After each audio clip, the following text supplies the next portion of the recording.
দেখেন, ব্রিটিশদের বিরুদ্ধে আমরা আন্দোলন করেছিলাম কেন? বৈষম্য দূর করার জন্য। যে ব্রিটিশ আমাদের জুলুম করে, অত্যাচার করে, অবিচার করে, তাদেরকে দেশ থেকে তাড়াতে পারলেই বৈষম্য দূর হয়ে যাবে। আন্দোলন করলাম, সংগ্রাম করলাম, ব্রিটিশকে হটিয়ে দিলাম, কিন্তু বৈষম্য দূর হয়নি। ভারতের সংখ্যাগরিষ্ঠ মানুষগুলি আমাদের মুসলমানদের উপরে বৈষম্য শুরু করেছিল। আবার আমরা চিন্তা করলাম, মুসলমানদের জন্য আলাদা ভূখণ্ড না হলে বৈষম্য দূর হবে না। 47 পাকিস্তান নামে একটা দেশ আমরা করলাম, ভেবেছিলাম বৈষম্য দূর হবে, জুলুম, নির্যাতন, অবিচার, অত্যাচার থাকবে না।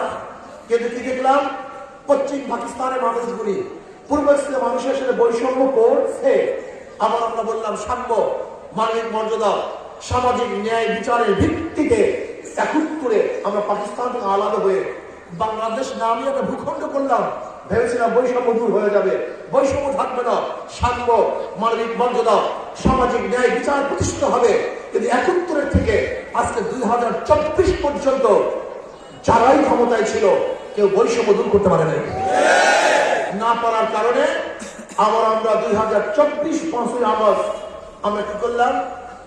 5ই ফেব্রুয়ারি, 5ই আগস্ট আমরা বৈষম্য বিরুদ্ধে আন্দোলন করে ফ্যাসিস্টকে তাড়ালাম। কি ভেবেছিলাম?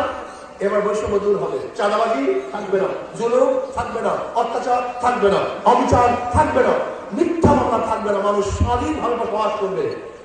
কিন্তু 5ই আগস্টে আমরা কি দেখলাম? হ্যাঁ, আবারও সেই জুলুম, আবারও চাঁদাবাজি, আবার অত্যাচার, অবিচার। শুধু চাঁদাবাজের চেহারা পরিবর্তন হয়েছে, চাঁদাবাজি পরিবর্তন হয়নি। এতদিন চাঁদা নিয়েছে ফেমটু, এখন চাঁদা নাই লেমটু, নাকি ভাই? এতদিন গুন্ডামি করছে কেমটু, এখন করে লেমটু। শুধু হাতের পরিবর্তন হয়েছে, চাঁদাবাজি পরিবর্তন হয়। কারণটা কি? এর কারণটা কি শোনেন, বুঝেন। একজনের নাম এ, একজনের নাম বি, একজনের নাম সি। এও চোর, বিও চোর, সিও চোর। ক্ষমতা আছে এ, সে কি করবে? হটাও এ, বসাও বি, সে কি করবে? হটাও বি, বসাও সি, সে কি করবে? কারণটা কি? ব্যক্তির পরিবর্তন হয়েছে, দলের পরিবর্তন হয়েছে, দ্বিতীয় আদর্শের পরিবর্তন হয়নি। ওসি সাহেব ট্রান্সফার হয়, ঘুষ সাহেব শুধু চেয়ারেই বসা থাকে। এসপি সাহেব পরিবর্তন হয়, কিন্তু দুর্নীতি সাহেব সে তো পরিবর্তন হয় না। ডিসি সাহেব পরিবর্তন হয়, কিন্তু দুর্নীতি সাহেব সে এলাকাতেই থাকে। শুধু ব্যক্তি পরিবর্তনের মাধ্যমে কোনদিন দেশের শান্তি আসতে পারে না। মাদার গাছ লাগিয়ে আমের আশা করা যায় না, তেঁতুল গাছ লাগিয়ে বৃষ্টি ফলের আশা করা যায় না। আমরা চোর ডাকাত বদমাশকে পরিবর্তন করে, শুধু চেহারা পরিবর্তন করে আপনি জুলুমের পরিবর্তন করতে চান? দুর্নীতি পরিবর্তন করতে চান? আপনি কি দেখেছেন? জীবন দিয়েছি আমরা, রক্ত দিয়েছি আমরা, জীবনের মায়া ত্যাগ করে রাস্তায় ছিলাম আমরা। ফ্যাসিস্টকে এদেশ থেকে তাড়াতে বাধ্য করেছি আমরা। 5ই আগস্টে আমার চোর ডাকাতে গোটা দেশটা ভরে গেছে। এর জন্য জীবন দেয়নি মানুষ, এর জন্য আন্দোলন করি নেই, সংগ্রাম করি নেই। এই ডাকাতদের বিরুদ্ধে, চোরদের বিরুদ্ধে, চাঁদাবাজদের বিরুদ্ধে একটা আন্দোলন করতে হবে, সংগ্রাম করতে হবে। ন্যায় আদর্শবান ব্যক্তি থেকে ক্ষমতায় বসাতে হবে। আমি বিশ্বাস করি যতদিন পর্যন্ত আদর্শবান, নীতিবান, চরিত্রবান ব্যক্তিরা ক্ষমতায় না যাবে, ততদিন পর্যন্ত রক্ত দিবেন, জীবন দিবেন, আন্দোলন করবেন, সংগ্রাম করবেন, দলের পর দল পরিবর্তন করবে। সোনার বাংলা, সবুজ বাংলা, নতুন বাংলা, ডিজিটাল বাংলা আর স্মার্ট বাংলা দেখবেন, কিন্তু মানুষের ভাগ্যের পরিবর্তন দেখবেন না। হাজারো বাংলা দেখাবে, স্বপ্ন দেখাবে, কিন্তু ভাগ্যের পরিবর্তন হবে না। এর জন্য আসুন, শুধু নেতা নয়, নীতি পরিবর্তন চাই। হিন্দুরা ভোট দেবে শান্তি পাওয়ার জন্য। 5ই আগস্টের পরে মন্দির করে পাহারা দিয়েছিল কারা? আলেম ওলামা। কোন আলেমা চাঁদাবাজি করে না, করে না।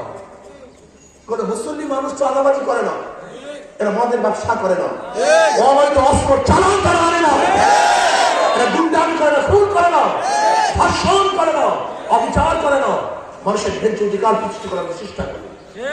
এর জন্য আমার যুবক বাবাকে বলবো, জীবনবার হাজারো নেতার পরিবর্তন দেখেছো। তুমি কি দেখেছো আমাদের বদরুল? তুমি দাঁড়াও তো, এই বদরুল আমার চেহারা সন্তান, যুবক সন্তান, যুবক নেতা, এর এরকম সন্তান যদি এদেশে এই এলাকার এমপি হয়, আমি বিশ্বাস করি এলাকার চেহারা পরিবর্তন হয়ে যাবে। অবস্থান যেরকম আশা করি ইনশাআল্লাহ যুবক সমাজকে নিয়ে সে এমন সুন্দর সমাজ উপহার দিবে যার বৈষম্য দূর হয়ে যাবে, প্রত্যেক মানুষের অধিকার ইনশাআল্লাহ নিশ্চিত হবে। রাজি আছেন ইনশাআল্লাহ? জীবনবার পরিবর্তন করার জন্য চেষ্টা করেছেন। আমি অনুরোধ করব একটা বারের জন্য আমাদের কথা শুনুন, আমাদের কথা মানুন। আপনারা অনেকে ভেবেছেন ইসলাম না জানি কি, ইসলাম না জানি কি। না, ইসলাম খুবই সহজ।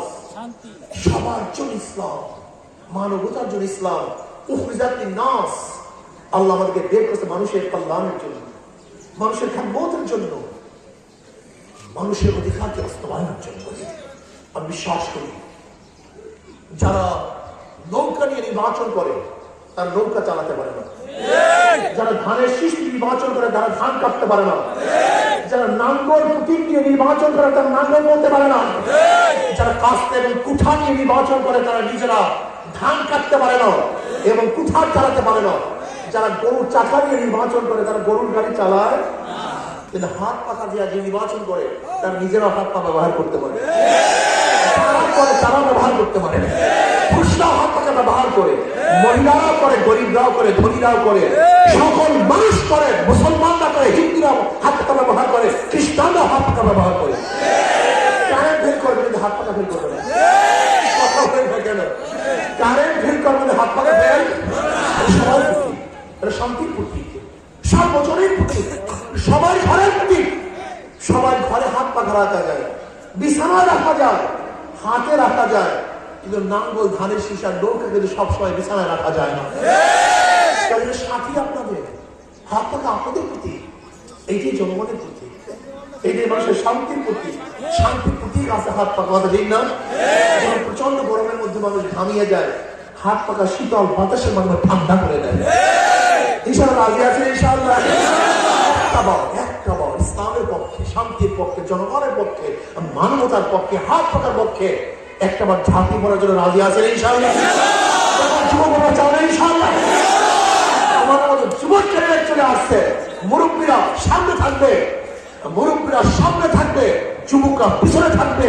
যেই কাফেলার সামনে মুরব্বীর পিছনে যুবক, সেই কাফেলাকে গোটা দুনিয়ার কেউ হাঁটাতে পারে না। সেই কাফেলা জিতবে জিতবে ইনশাআল্লাহ। রাজি আছে ইনশাআল্লাহ? দুই হাত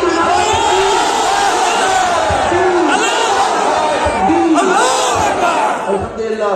আসুন ইসলামের পথে আসুন, শান্তির পথে আসুন, ভক্তির পথে আসুন। আল্লাহ আমাকে এবং আমাদের সবাইকে ইসলামী হুকুমত কায়েমের ভিত্তিতে জনগণের অধিকার বাস্তবায়নের তৌফিক দান করেন। আর আগামী 19, 20, 21 ফেব্রুয়ারি চরমনে মাসরিক মাহফিল, সবাইকে দাওয়াত ইনশাআল্লাহ।